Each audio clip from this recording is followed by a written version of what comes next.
¿Cómo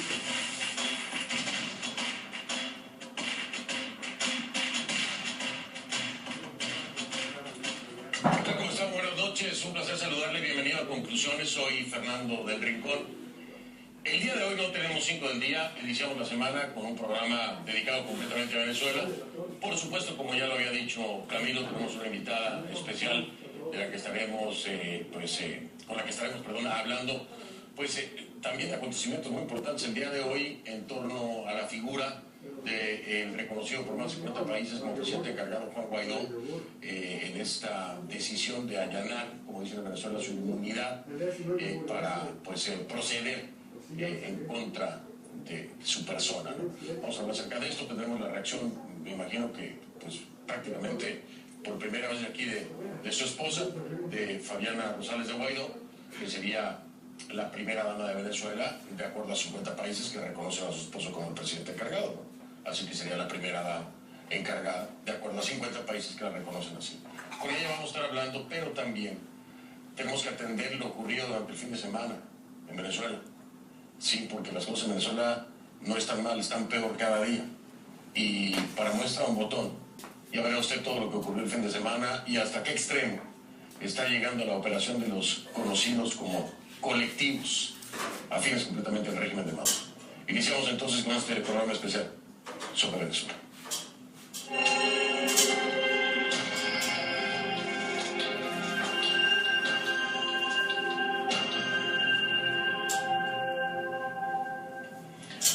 Le pido que a partir de ese momento me acompañe utilizando la etiqueta ConcluFabiana, numeral ConcluFabiana, el hashtag es ConcluFabiana, será la etiqueta durante toda la noche, numeral ConcluFabiana.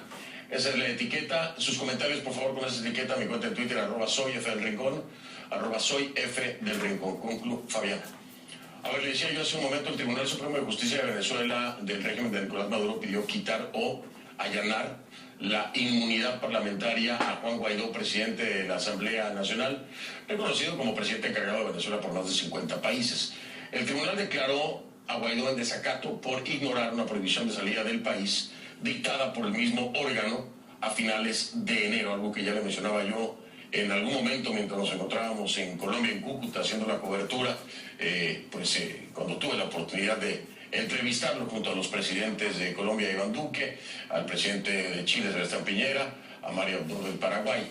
Ya en ese momento estaba la duda, ¿qué pasará con este impedimento que desde el frente del régimen de Nicolás Maduro se le había impuesto?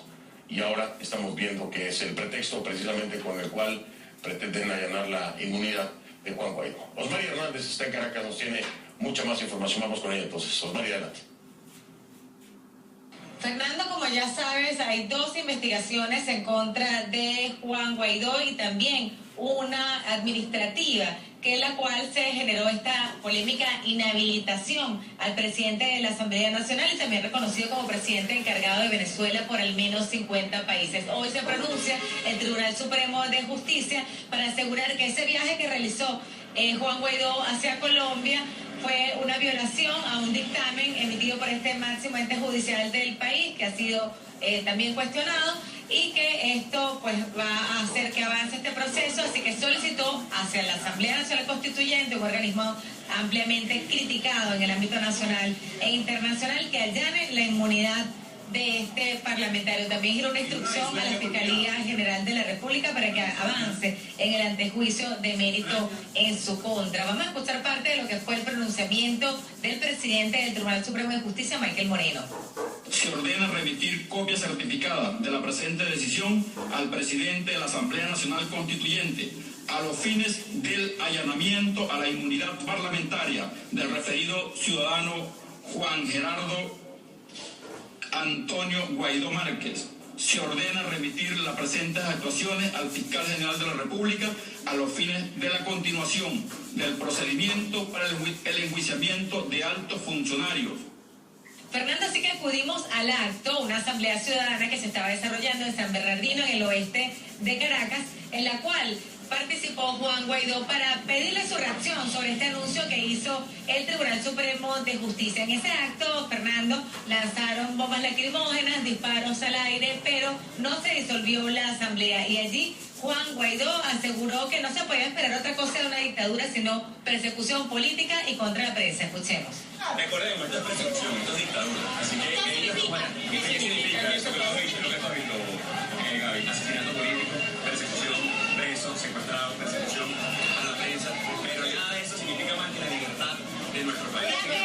Pues sí, Fernando, como lo escuchabas, Juan Guaidó aseguró que va a seguir recorriendo el país y se está a la espera entonces de en qué momento será convocada a una nueva sesión de la Asamblea Nacional Constituyente para determinar si se tomará algún tipo de decisión en este caso. Fernando.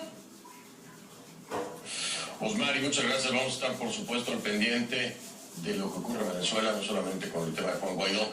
¿Por qué le digo entonces que tenemos que poner mucha atención a lo ocurrido el fin de semana en el país? Porque fue una intensa jornada de protestas, sí, durante todo el fin de semana. ¿Por qué ahora? Apagones, otra vez, apagones, sí. Continúan los apagones, por supuesto. La gente está frustrada ante la falta no solamente de energía eléctrica, sino de agua, que se ocasiona por el que ya sería el tercer apagón generalizado en 3 semanas. Decenas de manifestantes se lanzaron de manera espontánea a las calles en diferentes lugares. Uno de los incidentes más preocupantes ocurrió en Caracas, alrededor del Palacio de Miraflores, donde grupos armados pro gobierno, colectivos, como se les conoce, irrumpieron en una protesta que, además de reclamar los servicios básicos, exigía también la renuncia de Nicolás Maduro. En otras zonas de Caracas también hubo tensión. Algunos barrios populares que en el pasado eran considerados bastiones del chavismo expresaron su descontento. Vamos al Centro Mundial de Noticias en Atlanta y esta que Guerrero tiene más información de todo lo que ocurrió durante el fin de semana. Si usted no pudo verlo a través de las redes sociales, Kate, porque te lo digo, estaban inundadas las redes sociales. Afortunadamente digo porque hay un blackout con el tema de los apagones, pero afortunadamente nos pudimos ir enterando de muchas fuentes lo que ocurría y la forma de operar de los colectivos, un tema sumamente delicado. Kate, te escucho con atención. Buen inicio de semana. Adelante. Hola, Fernando. Así es, Venezuela ha tenido una semana muy difícil entre apagón a apagón, una situación que a su vez ha provocado, como tú decías, la falta de agua y con ello la ira de todos los venezolanos. En varias partes del país este fin de semana y también este lunes se observaron filas bastante largas de personas cargando garrafas, botellones o tobos, como se les conoce en Venezuela, contenedores para recolectar agua en pozos, caños o incluso en fuentes de aguas muy cercanas a varias zonas que están contaminadas. La frustración en todo el país es palpable y en las filas para buscar agua se ve la cara de la gente, se ve el cansancio de las personas que a veces tienen que aguantar hasta un día completo para llenar su recipiente. Todo esto ha generado manifestaciones, incluso en unas zonas muy cercanas al Palacio Presidencial en Caracas, donde abiertamente se pide la renuncia de Nicolás Maduro. Estas son algunas de las impresiones captadas este domingo. El expresidente tiene que renunciar ya. Maduro, renuncia, por favor. Pero ¿qué es el pueblo? Renuncia, Maduro. Ya basta, Nicolás, ya basta. Venezuela, esa silla te quedó bien grande. A ti y a tu comunismo. Y te decimos, esto no es Cuba, Nicolás. Esta banda se llama Venezuela y tenemos libertad. Antes era un obrero y veía feliz, compraba nevera, compraba lavadora, tomaba caña. Y ahora... Aquí que me mienta aquí, como hacíamos nosotros en los cerros, hacíamos casa, compramos lavadora, bailábamos, echamos vaina y ahora, hermano. Ahora buscar el agua. Buscar agua, una humillación, nos tienen humillados. Entonces uno sale a la calle porque no caen a tiro, a plomo. La acusación de este último venezolano parece haber quedado confirmada una vez más este fin de semana cuando grupos de la Policía Nacional Bolivariana y colectivos armados allegados al régimen de Maduro reprimieron una manifestación por falta de luz y agua. Veamos algunas de las imágenes.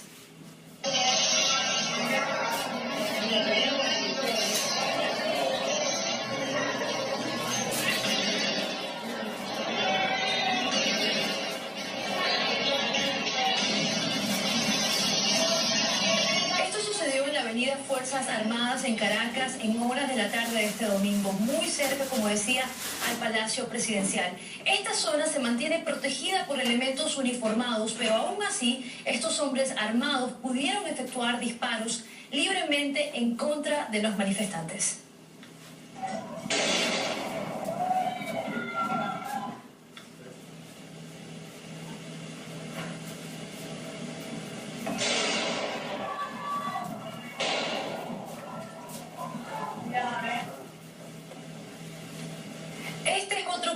Avenida Fuerzas Armadas en Caracas, en la esquina con San Ramón.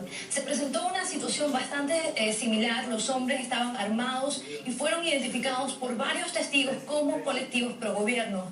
Estas personas interrumpieron la manifestación por falta de agua y luz con armas largas y sucedió, como podemos ver, en una zona bastante residencial.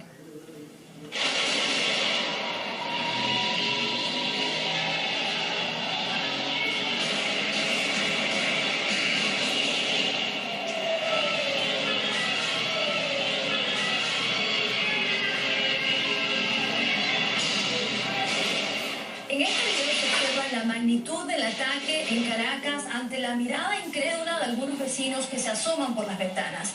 El sujeto que vemos en pantalla, que lleva una camiseta azul y un pantalón rojo, tenía un arma muy larga, aunque debido a la distancia con la que fueron grabadas las imágenes desconocemos el calibre.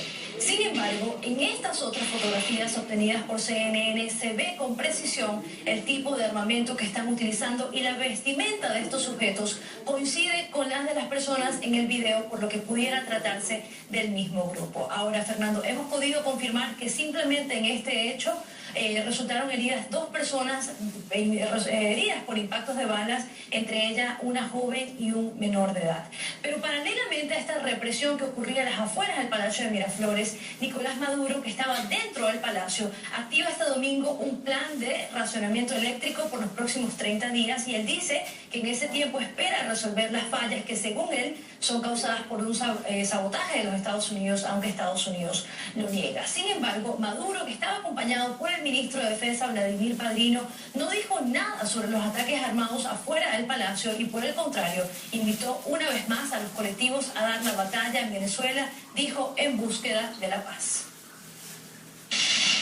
Resistencia, hombre y mujer venezolana, máxima resistencia, máxima conciencia, máxima paciencia, máxima moral, máximo patriotismo, que de esta también vamos a salir victoriosos, airosos. Vamos, pueblo, a la carga, a la batalla, con la mayor conciencia posible. Sigamos entonces acompañando este plan de 30 días de administración de carga para recuperar nuestro país en paz. Y los movimientos sociales, los colectivos, las OVC, cívico-militares, vamos junto a los milicianos a defender la paz de cada barrio, de cada cuadra. Para Juan Guaidó, presidente de la Asamblea Nacional de Venezuela y reconocido por más de 50 países como presidente encargado del país, las acciones de Nicolás Maduro son esas de un asesino. Así lo dijo. Que se vieron los videos de los colectivos armados, Nicolás Maduro los vuelve a llamar a la calle. ¿Por qué? Porque es un asesino. O sea, creo que estaba muy claro. Aquí hay responsabilidad directa. No fue nada más ayer que lo hizo. Recordemos que hace más de 15 días también en una locución de manera desesperada, como se le vio ayer, de manera, no sabemos si era en vivo o no, esa cadena, las caras de los presentes en esa sala, ninguno era de alegría ni mucho menos. Reconocen su fracaso cuando hace 15 días habían dicho victoria. ¿Cuál victoria? ¿Cuál victoria cuando tienen que mandar a colectivos armados a asesinar a personas, a ciudadanos, a jóvenes, a adultos mayores, a viejitas, a nuestras abuelas, que están reclamando y exigiendo por agua? CNN ha tratado de comunicarse durante el transcurso del día con el Palacio de Miraflores y también con el Ministerio de Defensa para obtener algún tipo de comentario sobre esta actuación de los colectivos armados, pero todavía, Fernando, no tenemos ningún tipo de respuesta. Y casi que con una esfera mágica para decir, y no la tendremos, Kelly, y no la tendremos, te lo firmo. Pero bueno, hacemos nuestro trabajo hasta donde se puede. Kelly, gracias. Todo el panorama de lo ocurrido el fin de semana, fuerte lo que ocurre en Venezuela. Que pasen buena noche. Así es, Fernando. Muchas gracias. Hasta luego. Hasta luego, K. Guerrero, desde el Centro Mundial de Noticias en Atlanta. En Twitter lo encuentra como @KGuerreroCNN, @KGuerreroCNN. Vamos a hacer una pausa. Al regresar, vamos a hablar con la invitada de esta noche, protagonista de esta historia. Es Fabiana Rosales, esposa de Juan Guaidó, reconocido como presidente encargado por más de 50 países, es decir, la primera dama encargada de Venezuela, de acuerdo a 50 países que lo reconocen como tal. Ya veremos.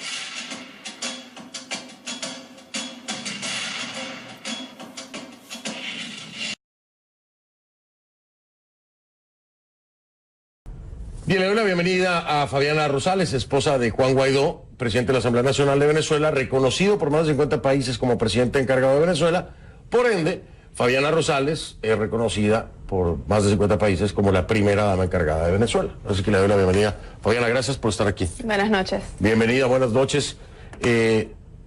Dígame, Fabiana, ¿cómo toma esta noticia reciente sobre la intención de allanar la inmunidad de Juan Guaidó para proceder legalmente en su contra? Como lo que es, una orden ilegítima de un tribunal ilegítimo que proviene de un fiscal que es ilegítima ante una Asamblea Nacional Constituyente que es completamente ilegítima, inconstitucional. Esta orden no tiene ningún efecto. Eso sería en la práctica en cuanto al reconocimiento de los países que apoyan la presidencia encargada de Juan Guaidó, a usted como primera dama, en ese sentido. Pero hacia el interior de Venezuela vemos que ocurren otras cosas. Ejemplos claros. Leopoldo López, con Lilian Tintori, Daniel Ceballos, Enzo Escarano. Puedo hacer una lista muy, muy larga. Hacia el interior puede ocurrir. Pueden detener a Juan Guaidó en cualquier momento, a su esposo. ¿Lo ha pensado? No. Nunca. Nunca lo he imaginado preso, nunca lo he imaginado lejos de mi familia, lejos de su hija, que tanto lo ama. Nunca he imaginado a Juan encarcelado. Nunca me he imaginado con Miranda yendo a una cárcel a ver a su papá. Creo que esos malos pensamientos, esa negatividad no está dentro de mí. Me refugio mucho en Dios, Fernando, para que me dé esa fortaleza de borrar todos esos obstáculos y todas esas cosas negativas que pueden rondar por nuestra cabeza. Simplemente lo veo como un obstáculo que no me permite incluso continuar con mi camino. Así que lo retiro y sigo avanzando. Yo hoy veo a un Juan Guaidó libre, con su gente y siendo el presidente de Venezuela. Le digo con conocimiento de causa, con mucha tristeza, por supuesto. Tengo un déjà vu muy fuerte en este momento de diferentes pláticas con personas como Patricia de Ceballos, allá en San Cristóbal, en 2014, sentados en una mesa cenando con Daniel, haciendo esta misma pregunta y escuchando esta misma respuesta. Tengo fe, tenemos fe, esto no va a pasar. Tengo el mismo déjà vu de una plática con Lilian Tintori. Tenemos fe, fuerza y fe, no va a pasar. Tristemente, tiempo después les tuve que decir a ambas, pasó. Y eso es una realidad que está alejada completamente de la fe. Es un modus operandi de un régimen que ya sabemos que... ¿Cómo actúa? Que lo hace, ¿no? Cómo actúa. Y si bien entiendo el no pensar en ese escenario negativo, Fabiana se prepara de alguna forma por si llega a ocurrir, porque tendría que ser una nueva Fabiana, como lo fue una nueva Lilian Tintori, como lo fue una nueva Patricia de Ceballos, como hoy mismo ya Fabiana lo es porque le ha caído un peso gigantesco en sus espaldas, como una primera dama encargada de Venezuela, de acuerdo a estos 50 países. Fabiana se prepara por si ese escenario llega a ocurrir, lejos de la fe y la buena energía. Yo estoy preparada para acompañar a Juan en cualquier escenario y en cualquier lucha que él me diga que lo acompañe. Nosotros como familia hemos asumido esto como familia. Y además somos un equipo. Somos un equipo entre Juan, Miranda y Fabiana. Todos estos retos los hemos asumido en familia y en equipo. Y de esto vamos a salir en familia y en equipo. Estas decisiones de vida cambian completamente la estructura de una familia, ¿no? Vale la pena el riesgo. Venezuela vale la pena todo. Incluso la vida de Juan Guaidó. Venezuela vale la pena absolutamente todo. Es un país noble, es una tierra que nos ha dado todo. Y hoy yo no solamente hablo por Juan Guaidó, yo hablo por nuestros niñitos que se están muriendo en Venezuela. Y salvarles la vida vale la pena. Salvar a nuestros adultos mayores que ven como única salida el suicidio porque no quieren ser una carga para su familia, valen la pena. Rescatar nuestra tierra vale la pena, porque yo no lo haría. Sí creo que en este momento Dios me puso una misión, a Juan, a mí y al pueblo venezolano, y estamos dispuestos juntos a lograrlo. Este país vale la pena y hay que seguir adelante. Y Fabiana, ¿usted sabe por qué le pregunto eso? Porque ha habido ya al menos un incidente notorio de agresión por parte de colectivos en contra del vehículo en el que era trasladado su esposo Juan Guaidó. No era juego, fue un artefacto explosivo el que se impactó o se lanzó en contra del vehículo. Es decir, el riesgo es muy elevado y este fin de semana hubo presencia de colectivos en un lugar donde Juan Guaidó se presentaba y ahora escuchamos a Michael Moreno decir esto.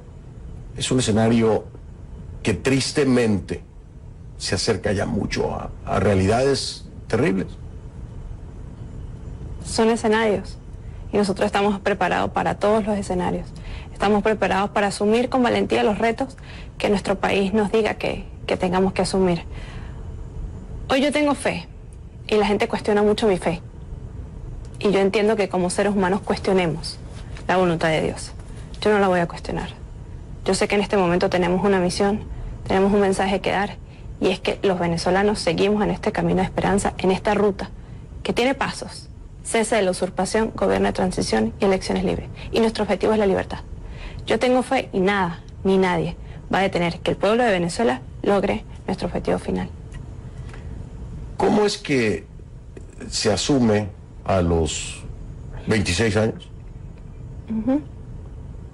el peso de ser para 50 países la primera dama encargada del país a los 26 años? A los 26 años, ¿y por qué hablo a los 26 años? Porque es la representación más irónica de esta mal llamada revolución del socialismo del siglo XXI. Es la generación, son los 20 años, 6 más. Los 26 del golpe. Bueno, esa generación que ha vivido durante estos 20 años todo esto, y de pronto, retomando sus palabras, Dios le dice, vaya usted a representar a los 26 años el desastre que es este país en el exterior. ¿Cómo se asume eso? Porque fue de golpe, ¿no? Sí, pero lo asumo con la fe que tengo en Dios, en mi familia. Yo sé que esto es un reto, una misión. Y solamente le pido todos los días que me ayude a estar a la altura del momento histórico que vive mi país.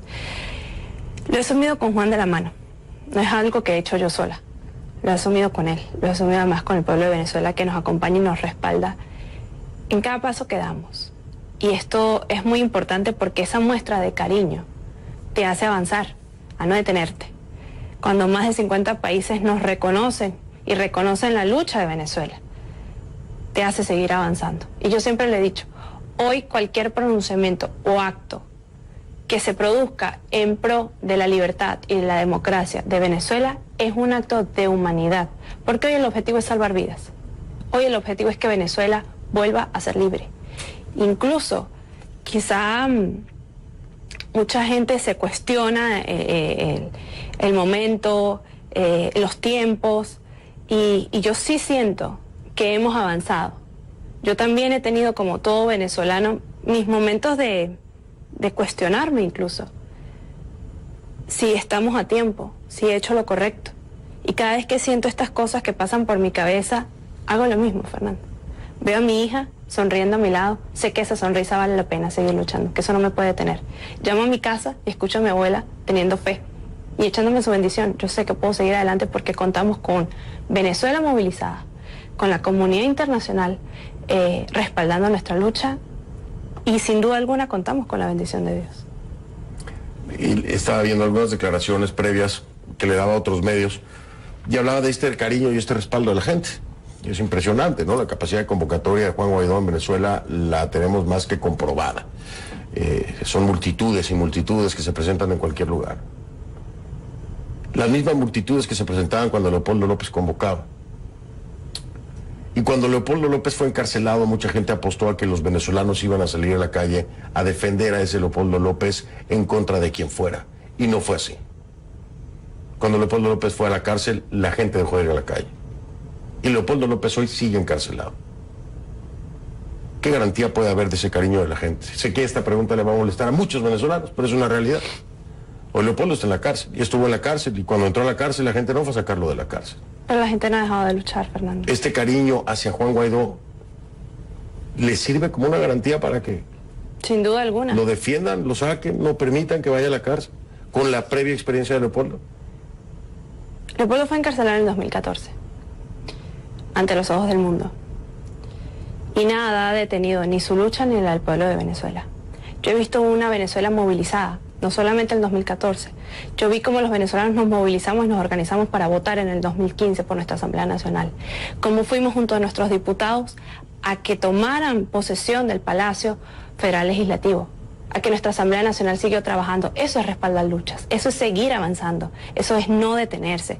Todo lo contrario, eso es avanzar en cada terreno, en cada escenario que nos ponen. Hemos hecho todo, hemos protestado, hemos marchado, hemos defendido a la Asamblea Nacional, hemos votado, hemos dejado de votar incluso.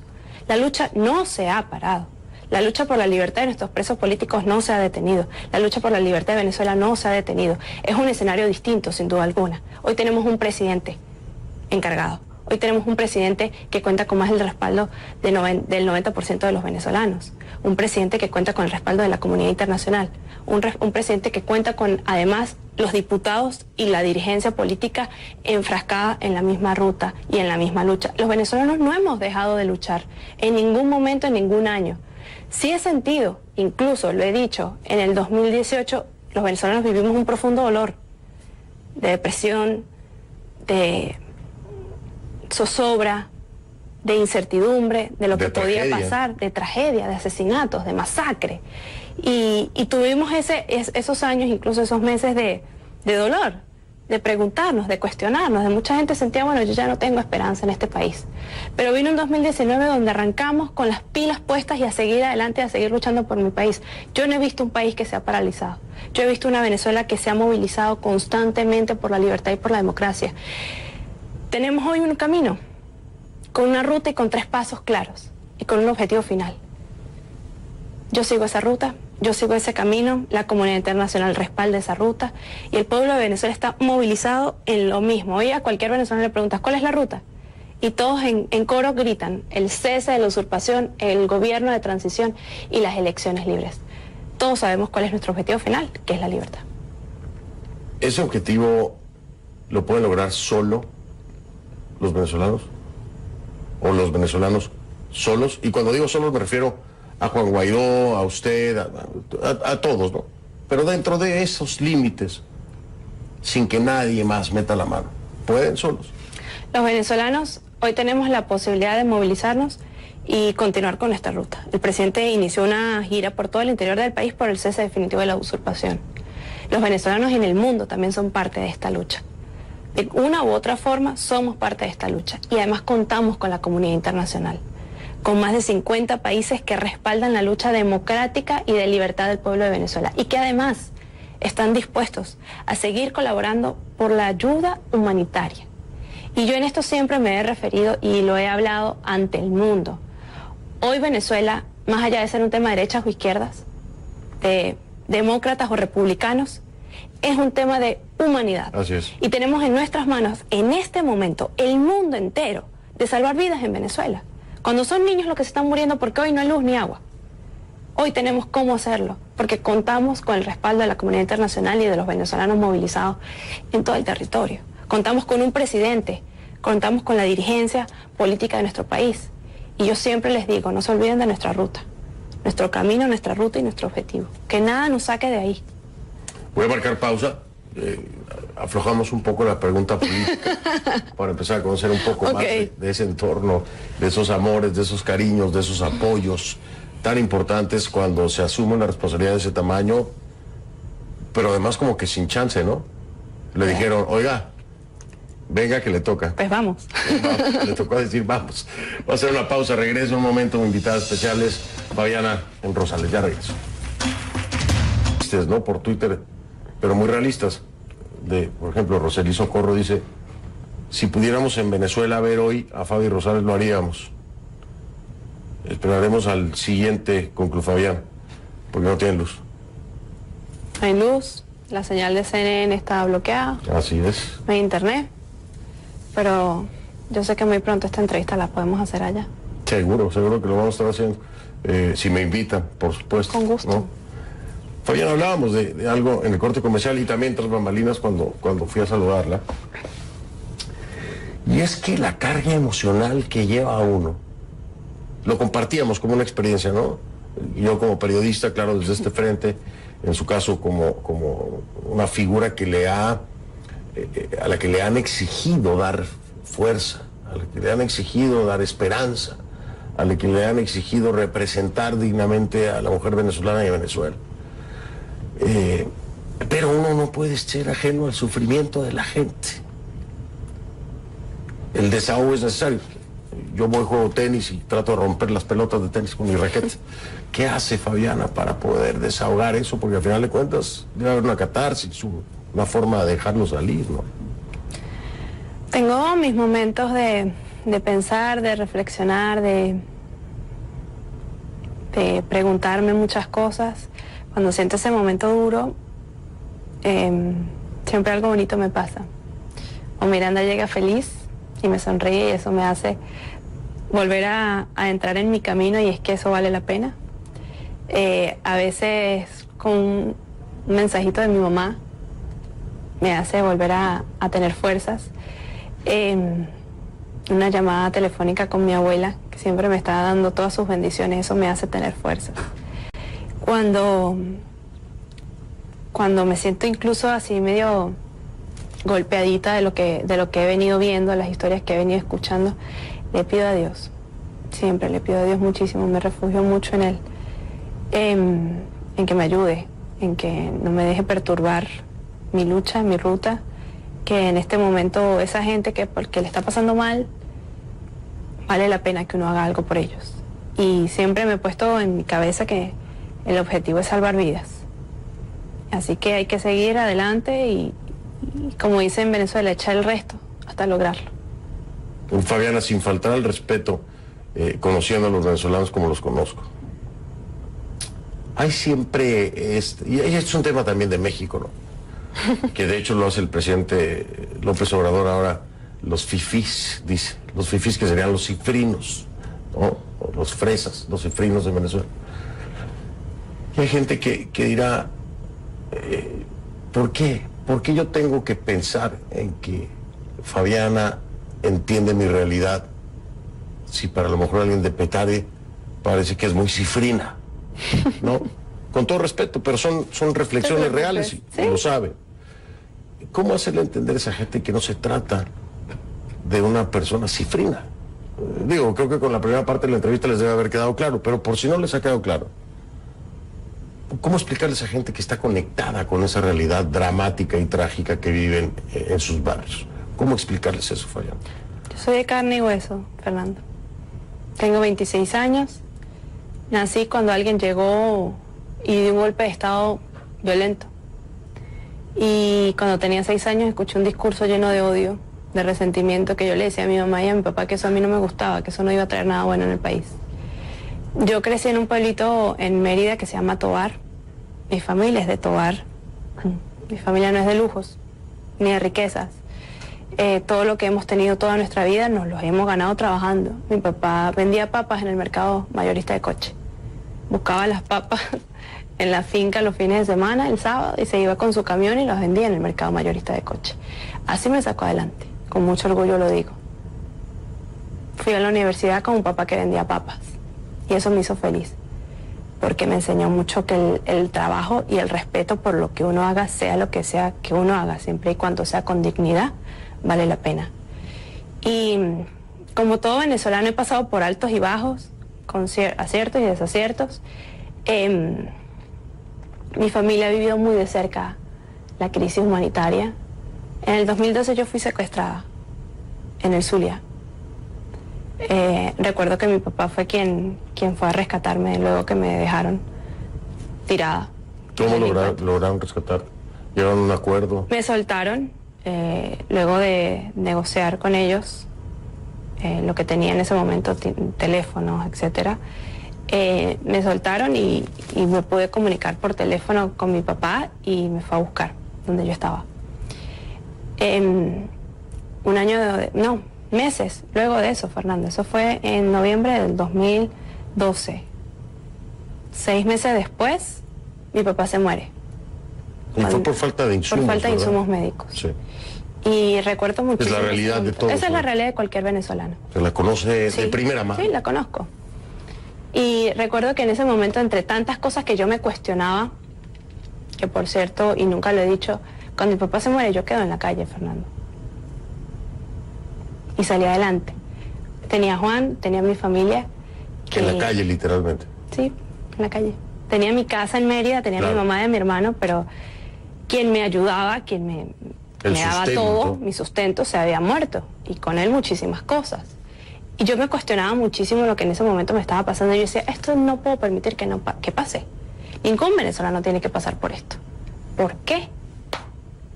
Y me gradué de la universidad a los 6 meses, que mi papá se murió. Empecé a trabajar. Juan me ayudó muchísimo a salir adelante. Nuestras familias súper unidas a ayudarme a salir, y entendí que era una lección de vida y que tenía que sacar de ese momento lo mejor para seguir avanzando. Y mi mamá y mi hermano hicieron todo lo que estuvo en sus manos para que yo continuara y que nada me detuviese, que nada me detenga. Y mi mamá siempre me decía que nada te detenga. No tendremos lo mismo que tenía cuando mi papá estaba, pero podemos salir adelante porque tenemos las ganas. Por eso yo siempre hablo de la fe y de las ganas. Eso lo puede todo. Y mira, Fernando, cuando yo recuerdo que nosotros nos vimos en Cúcuta, cuando entrevistaste a Juan con los presidentes. Ajá, así es. Eso fue el viernes 22. Viernes 22. Y el sábado estábamos en el centro de monitoreo y yo recuerdo mucho cómo quemaban la ayuda humanitaria. Yo estaba ahí. Y era terrible. Yo decía, wow, de verdad, tantos niños que la están necesitando en este momento. Y tuve también mi momento de llorar, de decir, esto no puede ser, los niños, las familias que hoy están necesitando. 2 días después, Fernando, se muere mi primito de 10 años, necesitando ayuda humanitaria. Y una vez más pasó eso por mi mente, como en ese 2013. Y me cuestioné muchísimo, e incluso sentí en ese momento que yo había llegado tarde, que me había vuelto a pasar. Y tomé ese momento como otra lección de vida. Que eso no me detenga, que nada me detenga, que la realidad cada vez es más dura. Y que hablando con la mamá de Jorge Andrés, mi tía, ella me decía, luego de que nos cuestionamos tantas cosas, yo le decía que me perdonara. Yo sentía que había llegado tarde. Y ella me decía, dentro de su dolor de madre, no tengo nada que perdonarte. Hiciste todo lo humanamente correcto para que el niño estuviera bien. Dios decidió que era su momento, que había cumplido su misión. ¿Y qué sientes en este momento? Me pregunté yo, que vale la pena seguir adelante para que esto no le pase más a nadie. Y me dijo, entonces no te detengas. Él está orgulloso de ti.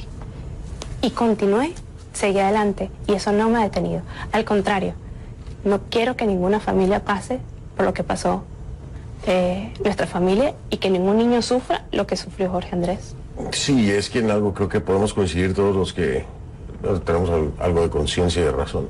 Desde la primera persona que murió en Venezuela por falta de insumos médicos ya se llegó demasiado tarde. Ya era tarde, era muy tarde. Con el primero que murió, ya era muy tarde. Vamos a hacer una pausa. Es una pausa. Regreso un momento, continuamos esta charla con mi invitada especial, Fabiana Rosales. Con Fabiana es la etiqueta, le recuerdo. Vuelta, estoy con Fabiana Rosales.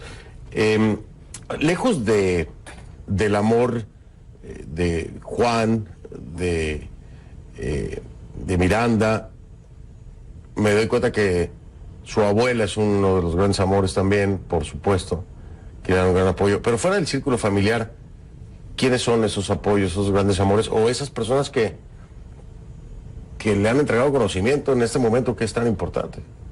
Muchísima gente. Yo me nutro de lo bueno de la gente. Desecho lo malo siempre. Me nutro de lo bueno. Cada vivencia, cada experiencia, cada historia que alguien me cuenta, como me pasó en Colombia, en Perú, en Ecuador, su historia de cómo arrancaron a caminar, eso incluso me ha nutrido, me ha llenado de historias, de experiencias y de más ganas de seguir adelante. Me he refugiado muchísimo en la gente que tiene algo bueno que aportarte, que ha llegado a mi vida inesperadamente y viene con un mensaje o con una misión.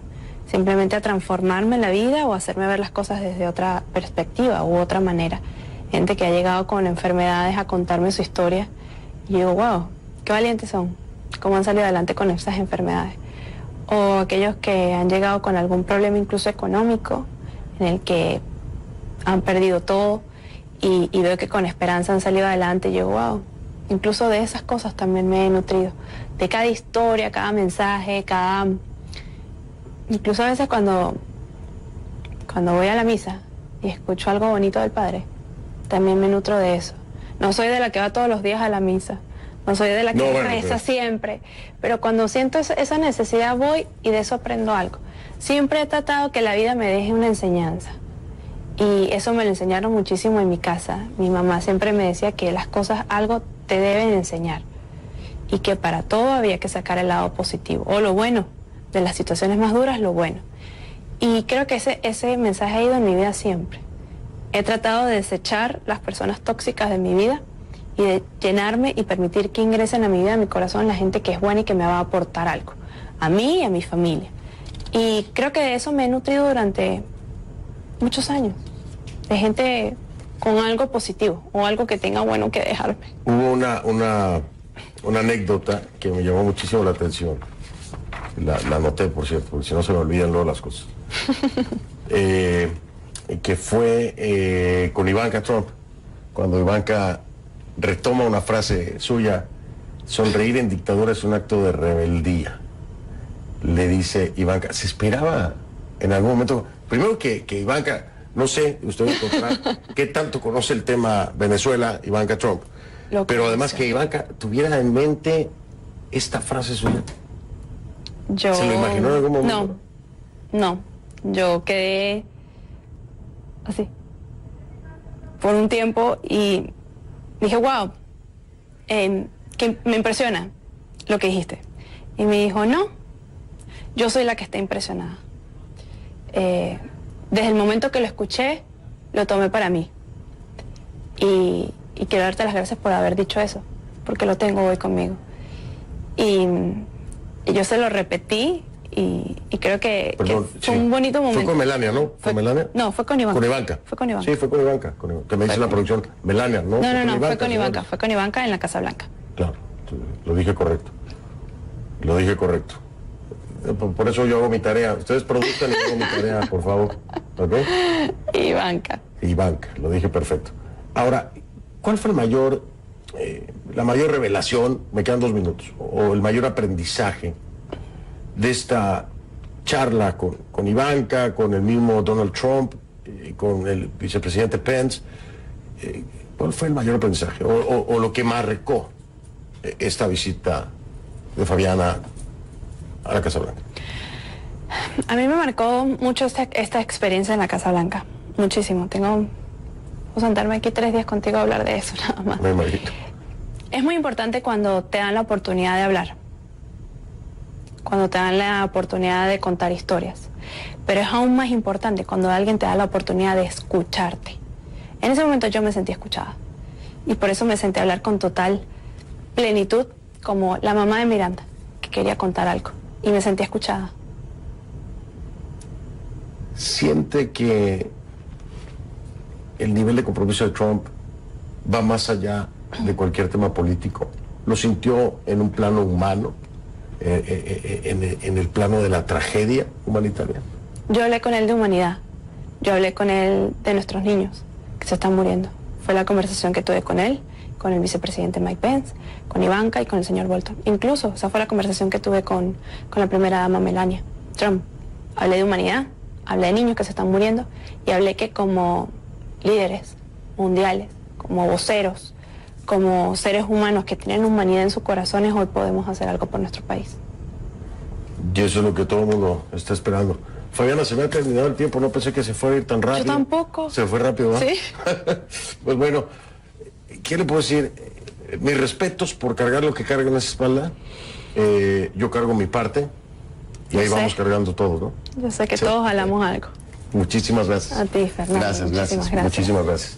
Hacer una pausa entonces y regresamos al mundo.